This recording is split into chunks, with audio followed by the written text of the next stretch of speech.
Hello, ഇന്നും കാൽനട യാത്രയിലാണ് കേട്ടോ. ഇന്നത്തെ കാൽനട യാത്രയിൽ പറയാനുള്ളൊരു കാര്യം എന്താണെന്നറിയോ? കുറ്റം ചെയ്യാതെ ശിക്ഷ അനുഭവിക്കുക എന്നൊക്കെ പറയില്ലേ? കുറ്റം ചെയ്യാതെ ശിക്ഷ അനുഭവിക്കുന്ന ആൾക്കാരിലൊരു പെട്ട ഒരാളാണ് കേട്ടോ ഞാൻ. അത് ഇത്ര നാളും ഞാനങ്ങനെ ചിന്തിച്ചിരുന്നില്ല. ഞാൻ കുറ്റം ചെയ്യാണ്ടാണ് ഞാൻ ഈ ശിക്ഷയൊക്കെ അനുഭവിച്ചിരുന്നതെന്ന് എനിക്കറിയണ്ടായിരുന്നില്ല. അപ്പോൾ ഇന്നൊരു സംഭവം ഉണ്ടായിട്ടാ, അതാണിപ്പോൾ പറയാൻ വന്ന്. ഇന്നൊരു അനുഭവം ഉണ്ടായി. എൻ്റെ അയൽവാസിയില്ലേ, എൻ്റെ അയൽവാസി വേറൊരു അയൽവാസിയിലേക്കൊന്ന് കാശ് കടം വാങ്ങിയിട്ടാണ്. കാശ് കടം വാങ്ങിയിട്ട് അത് അവർ കൊടുത്തില്ല. അപ്പോൾ എൻ്റെ അടുത്ത് ഇങ്ങനെ പറഞ്ഞ്, ഇന്നയാൾ പൈസ കൊണ്ടുപോയിട്ടുണ്ട്, തന്നില്ല, നീ ഒന്ന് കാണുമ്പോൾ പറയട്ടാന്ന് പറഞ്ഞ്.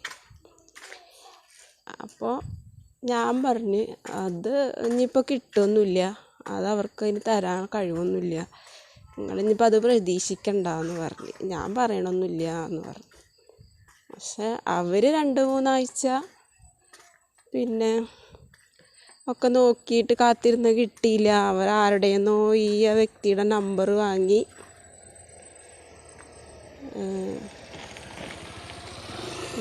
വാങ്ങിയിട്ട് അവർക്ക് വിളിച്ചപ്പോൾ ആ വ്യക്തി പറയുകയാണത്ര, ഞാനാണ് നിങ്ങൾക്ക് നമ്പർ തന്നതെന്ന്, ഞാനാണ് അവർക്ക് നമ്പർ കൊടുത്തതെന്നും പറഞ്ഞിട്ട് അവരായിട്ട് തിരക്കുണ്ടാക്കിയെന്ന്.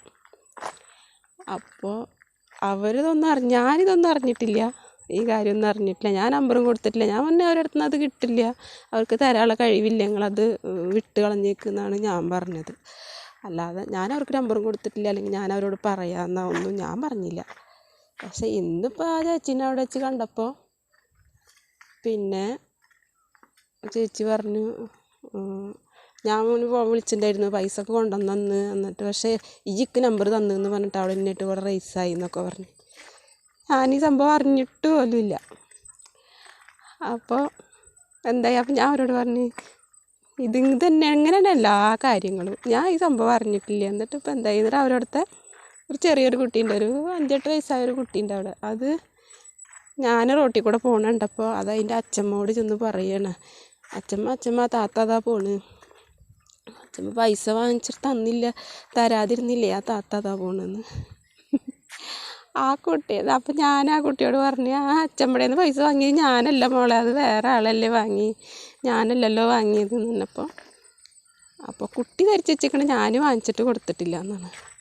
അപ്പോൾ അച്ഛമ്മ ഞാനും കൂടി സംസാരിക്കണത് കുട്ടി കേട്ടിക്കണ്, പൈസ വാങ്ങിയിട്ട് തന്നില്ല, എന്താണെന്ന് കുട്ടിക്ക് മനസ്സിലായിട്ടില്ല. അപ്പോൾ കുട്ടിയുടെ വിചാരം ഞാനാണ് പൈസ വാങ്ങിച്ചിട്ട് കൊടുക്കാത്തതെന്നാണ്. അപ്പോൾ കുട്ടി അവിടെ നിന്ന് സ്കൂൾ വിട്ട് വന്നിട്ട് അവിടെ ഇങ്ങനെ ഇരിക്കണ്ടായിരുന്നു. അപ്പോൾ ഞാൻ റോട്ടിൽ കൂടെ പോകുമ്പോൾ ആ കുട്ടി ഓടിപ്പോയിട്ട് അച്ഛമ്മോട് പറഞ്ഞു, അച്ഛമ്മ ആ പൈസ വാങ്ങി ചേച്ചി താത്ത അതാ പോണ്, വേണമെങ്കിൽ പൈസ ചോദിച്ചോന്ന്. അപ്പോൾ എന്നെ കണ്ടപ്പോൾ അവർ ഇങ്ങോട്ട് വന്നു, എന്നിട്ട് പറഞ്ഞ്, അതിന് പറ്റിയാണ്, ഈയാണ് വിചാരിച്ചിട്ടാണ് ഞാൻ പൈസ അവളോട് ചോദിച്ചപ്പോഴേ അവൾ ഈയാൾക്ക് നമ്പർ തന്നു എന്ന് പറഞ്ഞ് ഇവിടെ തിരക്കുണ്ടാക്കി. അപ്പോൾ കുട്ടി വിചാരിച്ചത് ഈയാണ് വാങ്ങിയേക്കണ പൈസ എന്നാണ്. നീ ഒന്നും വിചാരിക്കണ്ട കേട്ടോ. അതാണ് സംഭവം. കുട്ടികൾക്ക് അറിയില്ലല്ലോ ആരാണ് എന്താണെന്നൊന്നും. നമ്മളെന്താണ് സംസാരിച്ച് അത് കേട്ട്, നീയാണ് വാങ്ങിയേക്കണമെന്ന് അത് വിചാരിച്ചിട്ടുണ്ടാവും, കുട്ടി അങ്ങനെ വിചാരിച്ചിട്ടുണ്ടാവും എന്ന് പറഞ്ഞു. അപ്പോൾ അതാണ് കാര്യം. ആരെങ്കിലുമൊക്കെ കുറ്റം ചെയ്താൽ ശിക്ഷ മുഴുവൻ ഞാൻ അനുഭവിക്കേണ്ട അവസ്ഥ.